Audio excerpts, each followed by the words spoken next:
De volta com o programa Encontro Marcado, nós estamos falando hoje da história de Barreiras com o professor Paulo Baqueiro, da UFOB.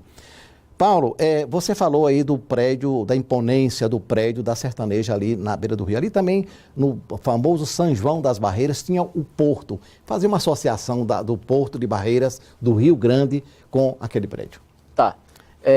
Barreiras, ela surge, né, graças ao Rio Grande, né, e graças também às necessidades comerciais daqui do entorno, né? Então cria-se um cais ali para recepção do que as embarcações traziam, né, para ser mandado para outros lugares, inclusive para Goiás, né? Alguns historiadores falam da importância que Barreiras tem para abastecer o norte de Goiás, né? Mas aí, assim, do ponto de vista da relação entre o rio e a cidade, como eu disse antes, eu costumo dizer que Barreiras foi a cidade do rio, porque durante muito tempo Barreiras estava objetiva e metaforicamente debruçada sobre o Rio Grande, né?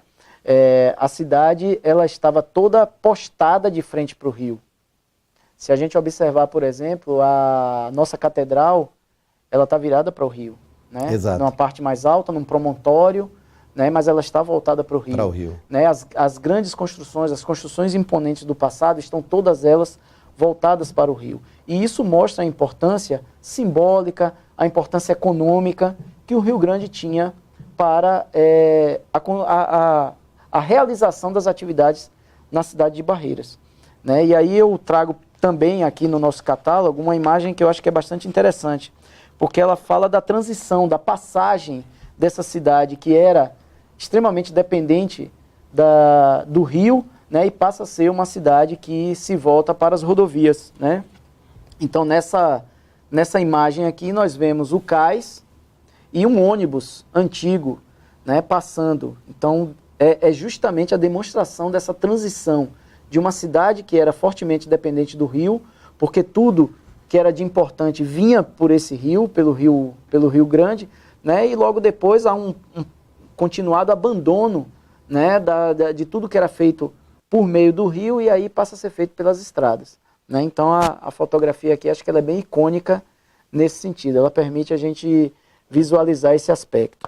E parece-me que toda a página também tem um texto. Sim, contando toda a página vai ter um texto correspondente à imagem, fazendo as explicações, né, relativas a toda a pesquisa histórica que foi feita. Como é que você analisa para os alunos, de que forma você acha que esse material pode influenciar os jovens para realmente conhecer a história de Barreiras e também até na preservação da história? Como ele traz textos curtos, né, ele não é exatamente uma fonte de pesquisa, né, mas ele pode aguçar a curiosidade, e acreditamos que esse é o grande papel desse material, aguçar a curiosidade do estudante, do jovem, né, sobre a sua própria cidade. E aí eu queria aproveitar, em respeito aos meus colegas historiadores, só fazer uma pequena correção. Na verdade, o meu estudo ele não é histórico, ele é geográfico-histórico, né, na medida em que a minha formação é em geografia, os meus estudos são feitos nessa interface entre a geografia e a história, né, mas não é puramente um estudo de história. Uhum. Paulo, como é que você vê e você descreve a influência dessas mudanças no contexto sociocultural de Barreiras? Bom, Barreiras mudou muito, né? Em alguns aspectos mudou para melhor, em outros aspectos a gente vê uma certa regressão de algumas características.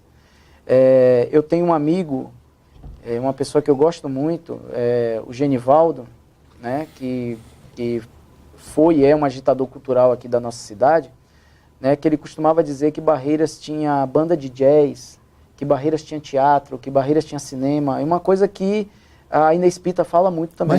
Mas Barreiras, né, teve cinema. De tudo isso que nós tivemos e perdemos, e só recentemente algumas dessas coisas nós estamos conquistando, né? Então, algumas transformações, de fato, trouxeram melhorias para a nossa cidade. Outras acabaram simplificando a nossa cultura local. O que você atribui realmente essas mudanças assim, tão radicais, para que muitas coisas deixaram de existir?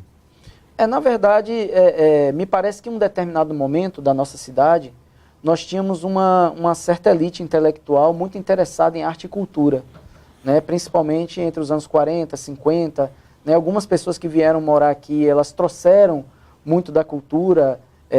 Podemos falar, por exemplo, dos padres, né? Podemos falar de alguns intelectuais e juízes, né? Que foram fundamentais para discutir, para aerar a cultura local.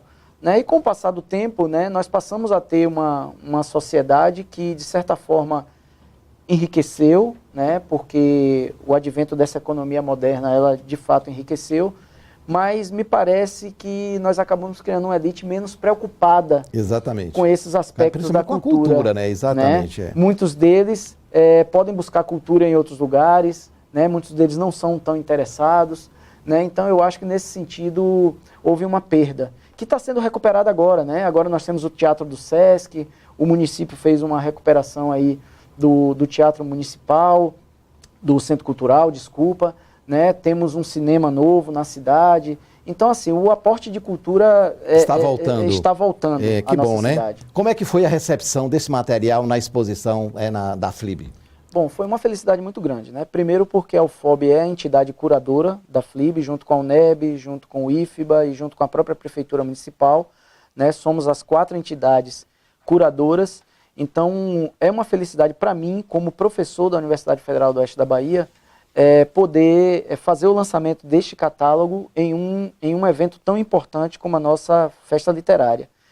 E é importante também, né, que a sociedade barreirense ela abrace a festa literária. Certamente em 2020 teremos uma maior ainda, né, e que ela abrace cada vez mais, porque isso diferencia as cidades, né? Hoje, algumas cidades brasileiras têm as suas feiras ou festas literárias, e isso acaba colocando essas cidades no mapa cultural. E se nós queremos que Barreiras seja uma cidade culturalmente importante, seja uma cidade que tenha, né, um lastro cultural invejável, a gente tem que fazer um esforço grande para que eventos como esse sejam preservados, valorizados e ampliados. Professor, uma pergunta aqui de cunho pessoal. O que despertou no senhor a fazer esse trabalho? Bom, como eu disse, uma das linhas de pesquisa que eu trabalho é a geografia histórica. Uhum. Né? Eu tento entender o presente através das transformações que aconteceram ao longo do tempo. Né? Então, ao pesquisar os acervos do Núcleo de História Regional da UFOB, eu acabei vendo, né, que nós temos fotos que podem explicar toda essa dinâmica que a cidade de Barreiras passou ao longo do tempo. E isso acabou despertando o interesse, né, em fazer um trabalho desse tipo. Inclusive, já estamos trabalhando, né, numa segunda edição, que aí a gente vai falar um pouco sobre a verticalização da cidade de Barreiras, né, o aparecimento dos grandes edifícios, né, das grandes construções mais recentes, né, e como isso acabou influenciando novas transformações e novas dinâmicas na nossa cidade. Então, pelo visto, é um trabalho aí para alguns anos pela frente. O assunto está muito interessante, mas nós estamos chegando ao final do nosso programa. O senhor tem mais 2 minutos aí para fazer as suas conclusões finais. Bom, inicialmente eu queria agradecer por essa oportunidade, né, para mim, para a minha universidade, para os companheiros que trabalharam nesse projeto. É muito importante poder fazer uma explanação para a sociedade barreirense sobre aquilo que nós produzimos. Neste momento, então, é mais importante ainda a gente mostrar que a universidade está viva, que a universidade é produtiva e que a universidade quer estar próxima da sociedade barreirense e da sociedade de todo o Oeste Baiano. Né? Então, de fato, eu quero agradecer muito essa oportunidade, né, e que tenhamos aí outros momentos para poder apresentar muitos projetos que a UFOB tem e que a UFOB realiza. Muito obrigado. Muito obrigado pela presença e eu já deixo aberto aqui, a hora que tiver qualquer coisa realmente de interessante, que realmente vai contribuir com a cultura de Barreiras, vai contribuir com a sociedade, pode nos procurar que a gente está aqui, o programa está aqui aberto. Muito obrigado. Muito obrigado pela presença. E nós ficamos por aqui, muito obrigado pelo carinho da sua audiência, assista ao nosso programa todos os dias ao meio-dia, com reprise às 20 horas. Um abraço e até o próximo programa.